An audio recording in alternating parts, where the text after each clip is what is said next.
This podcast is intended for adult audiences over the age of 18. It contains adult language and situations. The views, thoughts, and opinions expressed in this podcast belong solely to us, and not of any employer, organization, committee, or other group or individuals. This podcast is not intended to be taken as professional advice.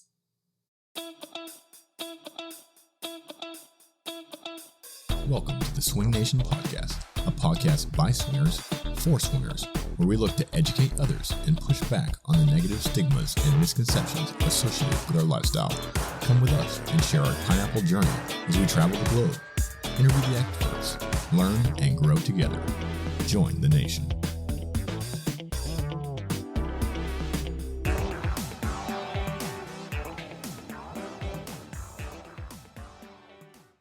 So, Lacy, people are asking, how do they get to go to a party or an event with us? They check out swingersociety.net, you create a profile, you sign up for an event, and you come hang out with us. It's super easy. That's right. If you want to party with us and the other faces and names that you know from social media and TikTok, head on over to swingersociety.net. Can't wait to see you there. Tuesday Talks. Just send your questions to Dan and Lacy. Tuesday Talks. Swing Nation got you feeling sexy. Tuesday Talks. Talking Tuesday with Dan and Lacy. Ooh, how about that high note? That's perfect. Hey there, Pineapple people, and welcome to the Swing Nation podcast. We are your hosts, Northern Guy. And Southern Girl. And we are back with another rendition of Tuesday Talks. We're back. We're back. We were back last week. We were back, yeah. So, in case you didn't know, this is our first Tuesday Talk episode back. It's actually the first Tuesday Talks back in 3 weeks. Yeah. And then last Thursday, we had our Ashley Madison interview, and that was the first full episode back, and we missed 2 of those. Which some people were not happy about the Ashley Madison. Can we talk real quick, just 2 minutes about that real quick? Sure. People somebody commented and they're like, do not partner with them. Yeah. They were a little disappointed in us for doing that. And I actually commented back before you had a chance to do it. And I said, which I stand by this, is we don't promote cheating here. Mm-hmm. We have been cheated on. We've cheated in the past relationships, and that is not something that we are looking to do. Correct. But we do acknowledge that some people have chosen that route and will continue to choose that route. And if you're being honest, it's still an active part of the lifestyle. It is, yeah. So there are couples that will fuck married men or women, and then there are singles that will go meet up with couples that are married. And then there's people that cheat, and then they end up in the lifestyle. Right, they're lifestyle couples that cheat on each other, and yeah, or people that join the lifestyle because someone cheated. So we're not saying go out and do that. Yeah. We're just acknowledging that this is part of the lifestyle. It is part of the lifestyle. And Ashley Madison is a huge story. Yeah. And kind of flattered that they even reached out and wanted to be on our podcast. Yeah. We kind of fangirl that they wanted to be on the podcast. But we do think that it deserves a conversation. We can pretend like it doesn't exist and sweep it under the rug, but it is something worth notating. And that's just kind of what we did. We just had a conversation about it. Agreed. Okay. Mm-hmm. Now to this week's Tuesday Talk question, which I think is the question that everybody's been kind of if we've received a question in 1 week or we've got the same question over and over, this is the question that we've got the most. Where the hell were we, basically? Yeah. So here's just a few. Hello, Dan. Oh, no. Hope everything is okay with you two. I miss your show. I listen every week. Are you guys still doing your podcast? I've not seen any new episodes. Hi. Are you still reporting podcast? The last one I see is from 2 weeks ago. Hope you're both doing okay. If I ever doubted that we had a community, the last few weeks has really proven that we 100% do, because we have never missed a podcast. When we started the podcast, we were like, well, we're going to try to do 2 a month. Mm-hmm. And then somehow we just really committed to it. And we've never missed a Thursday. And since we added in Tuesday Talks, we've never missed a Tuesday. And y'all really showed us that you care about us and that you appreciate the podcast. So thank y'all very, very much. Yeah, so we went about 3.5 years without missing a single episode, which is pretty impressive. Yeah, I think so. And so that comes to why we missed episodes. And I think it goes back to we get the question all the time, would you guys ever stop swinging? Would you guys ever quit the lifestyle? And we've always said, like, we don't want to do that. Mm-hmm. I don't see ourselves doing that. But there are circumstances in life that sometimes just come up where you have no control. Yeah. And this was one of those circumstances. Yeah. So it was a couple of things. First and foremost, my dad was really sick. He had all 5. Well, he had 4 toes. He was a severe diabetic. And so he had 4 toes on, it was his left side, right? Left side, removed. He had those amputated. And then like a few days later, I'm telling the story wrong. Hold on. You are. Hold on. Let's back up. Okay. Then we knew he needed something needed to be amputated. So it was spring break. The doctor was going out of town. He was like, let's send him to rehab. Let's let him build some muscle back up. Let him get a little bit sturdier on his feet. And then we'll come back and we'll decide what needs to be amputated. So while that happened, my dad fell at rehab and broke his hip. What sucks is we were really freaked out that this was going to cause major problems, and it did. So he broke his hip. He had hip surgery on Monday, and then 48 hours later, they amputated those 4 toes. So within 48 hours, he had 2 pretty major surgeries, and then he was officially diagnosed with dementia like within the week, and he also had some delirium. I don't know if I thought that was just something Yeah, I really had never heard of delirium. No. So if people don't know. Like delirious, I'd heard you're delirious, but like delirium in the hospital, which is, a lot of elderly people or anybody, I guess, that has trauma, gets confused, especially if you have dementia.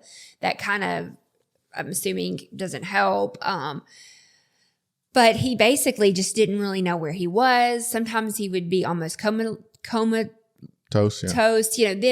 Then sometimes you walk in and he'd be like, "Hey, it's my family." So you really didn't know what you were getting one day to the other. He also is a dialysis patient, so he does dialysis Monday, Wednesdays, and Fridays. And so it was like he'd have a good day, and then he'd go to dialysis, and then he would kind of like would do bad, and then he'd would do good and bad. So it was just like a lot of up and downs. He essentially ended up being in the hospital for a month, and he ended up going to a new rehab facility because they'd done everything for him at the hospital. And he was there like maybe a week, would you say? Yeah. The only other thing I'll note is he wasn't eating that whole time. Oh, yeah. So he was not eating. But they felt like him going to rehab might help with the delirium some. And since it really wasn't improving in the hospital, they were like, let's try this. And worst case, if he doesn't keep eating, he'll have to come back. But he got to rehab, and it was pretty apparent that he was not going to get any better, that he was not eating. He was not rehabbing at all. Like, he had done 0 rehab. It was just very apparent that he was not really, he was having conversations about things that were years and years old. It was just, I don't know the best way to describe it. So the decision was made that he should come home on hospice. He came, I made the call basically Wednesday night. My sister was a patient of my dad's doctor. My sister died 13 years ago. And the same doctor was one of my dad's doctors. And I basically made the decision, like on a Wednesday night, she called me at home. I talked to the doctor. I talked to the hospice lady because it happened to be her best friend. So we kind of got like the all-star treatment basically. And then Thursday morning, I showed up to rehab about 9. My dad was home before lunch. And so it was Thursday. He passed away on Sunday. So he passed away on March 30th.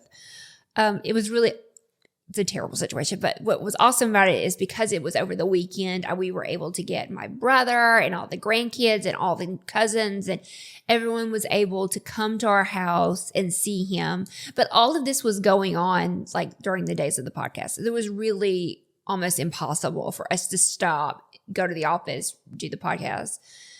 But yeah, my dad passed on that Sunday, which sucks. Mm-hmm. on top of all of that, Dan has been sick. So we thought you had strep throat that week. And so that's why we honestly didn't come and do like earlier in that week, like we would have recorded Tuesday on Monday, which was kind of calmer. But we thought you had strep throat or something. You hadn't tested positive you were negative for the flu and COVID because I'd done an at-home test. And we were like, you could barely talk. And then you would have, I could have sat down and talked for an hour and let you, edit it and everything. But you were just really sick. I was going to let you jump in here. No, that's it. Yeah.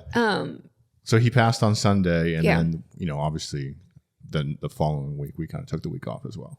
We did, but the following week was Secrets Week. And I want to comment on that because I might get negative comments about going to Secrets. So I think it's worth talking about because I want to not justify it because I don't have to justify it.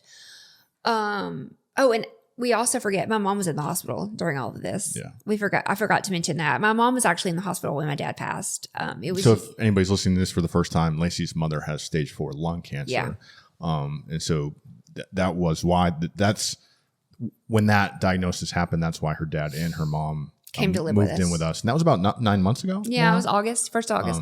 So she had, she went to, I took her to so while everybody was at the house visiting my dad, I had taken my mom to the doctor on Friday, determined that she needed platelets. So Saturday morning, they made her an appointment for like 8:30 that morning to get platelets. And usually I don't sit in there with her. She doesn't like for me to. Like, she doesn't want me sitting there staring at her while she's getting a treatment or anything. So typically I'll sit in my car or run errands. So I think I went to Target, and I was actually in the parking lot getting ready, waiting for her to get done. And the doctors called and said they were taking her by ambulance to the hospital, which was across the street. And she wasn't doing well. Come to find out, she ended up having an infection, as well as she needed blood transfusion, platelets, all the things. Right. So she got an infection from her port. And was septic. Yes, she was. So but my mom came home in the middle of that. So she came home for a couple of days and ended up going back to the hospital. But she came home. Dad had passed. We had went to the funeral home and did all that. And Dad did not want a traditional funeral, which we still haven't done that. We're going to do that probably in May. So it was really just we were in and out of the funeral home for we were there for an hour. You were late, and it was basically done by the time you got there. Yeah. So really, once we did that, and mom actually got out of the hospital that Monday, and we came home, and I looked at you and said, I got to get out of here. Yeah. Because that was our Secrets Week, that Friday and Saturday I guess it starts Thursday now. Thursday, Friday, Saturday started that week. And honestly, we were trying to figure out how the hell we were going to get to Secrets and how we were going to throw it. We had done no prep work. The trailer hadn't been loaded. Nothing had been packed. And our sweet friends were so wonderful. They were messaging us and text, what can we do? How can we help? And we just kind of was like, everybody just wait. Friends, employees, staff. Yeah, everybody. They were so sweet. And Dan and I were talking too, who could drive the truck? Who would we trust to drive the trailer? So we were talking about it too. And we were just let's just see how everything falls. Because at first we were like, Dan, go. Mm-hmm. We talked about you just going later, or maybe me flying in. And so finally, after everything had kind of settled, I looked at you and was like, I got to get the hell out of here. Yeah. I don't know. I was really struggling with everything. And I thought maybe being around my friends and, the last month had just been so stressful that I just needed to get out of town. Yeah. And I think, like you said, some people might be critical of how could your dad pass and then you go to a swingers party. And I can understand that. It wasn't about the swingers party. Right. It was about the friends. Well, and that's what I was going to say. Is what maybe you miss, if that's what you're thinking, is this was a month of a very hard time. Yeah. Where we're living in emergency rooms and rehab centers and, having daily conversations about what the best course of action was, which is just a horrible, I wouldn't want to wish that type of decision making on anybody. And so once your dad did pass and it was kind of finalized, it was almost like, okay, we just need to take a break. Like we need to breathe. Like we need, Like ideally the best place would have been like on the ocean and on a balcony, like with just me and you. But unfortunately we throw swinger events. So my option was stay home. And we had about 6 figures invested in this party in Florida. My options were stay home or go with you. And I was just like, I got to go. I just got to get. And my mom was like, please go. Please go. My aunt, everybody that is like my people that helped me were like, you can go. You can go. So that was Monday. Tuesday, which this is kind of going into secrets. So we'll kind of pause it till we get to secrets. But Tuesday, we worked our asses off all day, getting everything loaded and prepared and ready. And we ended up leaving super late on Tuesday and driving like 4 hours because it's such a long drive. And we'll talk about the rest when we do our secrets episode on Thursday. But yeah, I'll be honest. Wednesday night, no, we got there Thursday night. Thursday night, I was kind of like second guessing my decision. Like, should I have been here? Yeah, I was really not in a good mindset. But by Thursday, I was really okay. Or by Friday, I'm sorry. Right. By Friday, I was really okay. Yeah. Well, it's, and I think I'm not okay. That's maybe not the term. I didn't mean to interrupt you, but like maybe not okay, but like okay enough to get through the weekend. Yeah. Well, I think anybody can relate. Like if you've ever found yourself, if we ever go through a sad experience, right, and we find ourselves depressed and struggling, what you want to do is go hide in your room, lock the door, and just forget about the world, right? Yeah. But truthfully, the best thing you can do when you're going through that is be around people that love you. No, 100%. I cried the whole way there. Like my face was swollen when we arrived at Secrets because I'm the type of person that once I start crying, I don't stop. Like you can look at me and I cry, which I'm really fighting back tears right now. Can you tell? But I'm trying really hard not to cry. I cry, and I had been crying for like a week straight at that point. My face was swollen, my eyes were sore, and my goal was to not cry the day before. I was like, okay, I got to get my shit together. I'm not crying, but I did. And it kind of helped me get a little bit out of my funk, to be honest. It did. I've cried when appropriate,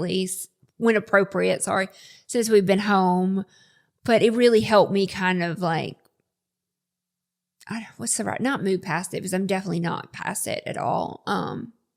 Work through. Yeah, some work of it. through it. I think break out of that funk a little bit.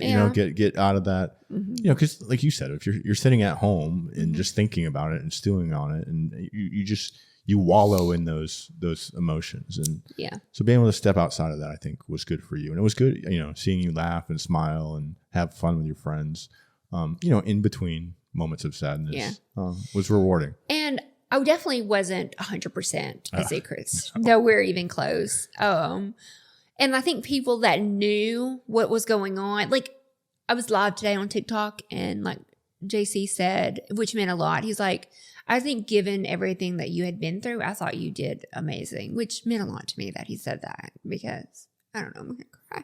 It's okay. I'm trying really hard not to cry. But it wasn't an easy experience to go and essentially suck it up. Like the show must go on, but everybody was super kind and sweet, and people that knew I didn't go and tell everybody, some people, if they asked how my parents were, I just said, okay, depending on who asked, it just, and how I was feeling, was how I answered it. So, but yeah. I think that's one thing about this, being an entrepreneur and being on social media that people don't maybe necessarily think about. And something I didn't really think about is there is no like, I need to take 2 weeks off. You know what I mean? There is no like, okay, I'm not going to do this for a couple of weeks. Those TikToks have to go up. The podcasts have to go out. If you got an event scheduled and you got a contract signed, like it has to happen. There's no real way to call in sick and turn that off. Now we could have, if we hadn't gone to Secrets. We have amazing staff that could throw it. And we knew that. We have business partners. So we did have a plan B, but gosh, that's not an easy thing to do. I mean, that would have been very hard. A crucial part of that whole thing. So yeah, and it would have disappointed people if we weren't there, stuff like that. So. So, I think we made the best out of a shitty situation. we did. Yeah. Yeah, we did. Still dealing with all of that, still emotional about all of that. Mom is still really struggling. She ended up going back into the hospital. We had a caregiver with her. She wasn't alone. So don't freak out, everybody. We hired someone. So she had someone with her. But she ended up going back to the hospital, and she just came home like Friday. Yeah. It's Monday. And so she's still dealing. She's got an appointment in the morning at 8:15. So she still is dealing with a lot of stuff. She is still really sick. So there's just a lot. Right. It's just a lot. And it's really heavy. And, when Mom and Dad moved in with us in August, we knew that sorry. What? I'm just getting choked up a little. We knew that April through August is like our busy time. Like, we still had stuff going on August through like March, but it was much more like once a month type of thing. Once you hit April, it's like week-long things, and then it's just back to back to back to back, and it's really busy. So like the odds of Dad passing like 4 days before Secrets, was crazy that's how it was, fell. And now my mom's really sick, and we're going into like our busy season. So it's a lot. It's a lot of anxiety around all of that. So if you see us go MIA again, hopefully we won't. I think we probably should record a couple of like random like educational TikToks. Because the unfortunate part, like you said, if you doubt that we have a community, everybody knew what happened. everybody had a good idea of what happened. Yes, even if they didn't know. Even if we said no words, we didn't tell a soul, that podcast going silent for 2 weeks. People knew something had happened. They didn't know if it was my dad or if it was my mom or something, but they knew something had happened. Yeah. So nobody even accused us of getting divorced or nothing. No. Look, I was like, high five, babe. And what's crazy is like even our sponsors were wonderful. Yeah. Like what a community. Like our sponsor was like one of them we talked to. He's like, I'll reach out to you in a week. You don't need me in your hair. You got enough on your plate. I'll talk to you in a week, So, and that we're dealing with money. We're dealing with people's money, their time, and so for everyone to be contracts, so wonderful. I really appreciate it. Me too. So I think that answers that question. Yeah. I'm sorry. It's okay. It's a tough question, but it was one that had to be answered. Yeah. All right. So stay tuned. But let me just say, thank you to everyone who reached out. If you text, if you called, if you commented, emailed, if you did anything, if you asked someone, thank you from the bottom of our hearts. Thank you for being patient with us doing this podcast. There's going to be times where things happen, and we try our hardest to get one out each week or two every. Sent flowers and food and. So to be honest with you, my vanilla friends like barely reached out, but it was my swinger friends that really came through for us. So very appreciative of that. So anyway, let's wrap her up. I'm done. I can't. Okay. All right. Well, we appreciate you guys.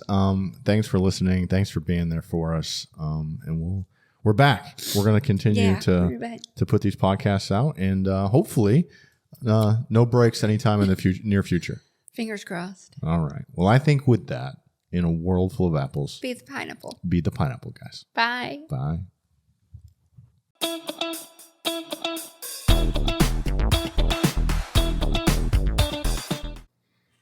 If you've enjoyed our podcast and want to support us, leave a 5-star review wherever you're listening. If you want to see more of our content, you can find links to Snapchat, Twitter, Instagram, OnlyFans, and more in the show notes. Come join the conversation with us and other swinger content creators on our Swinger Society Discord server. If you have questions or feedback, email them to us at TheSwingNation@gmail.com. Make sure you head on over to TheSwingNation.net and keep up to date on all things Swing Nation. We thank you so much for joining us, and we'll see you next time. Goodbye.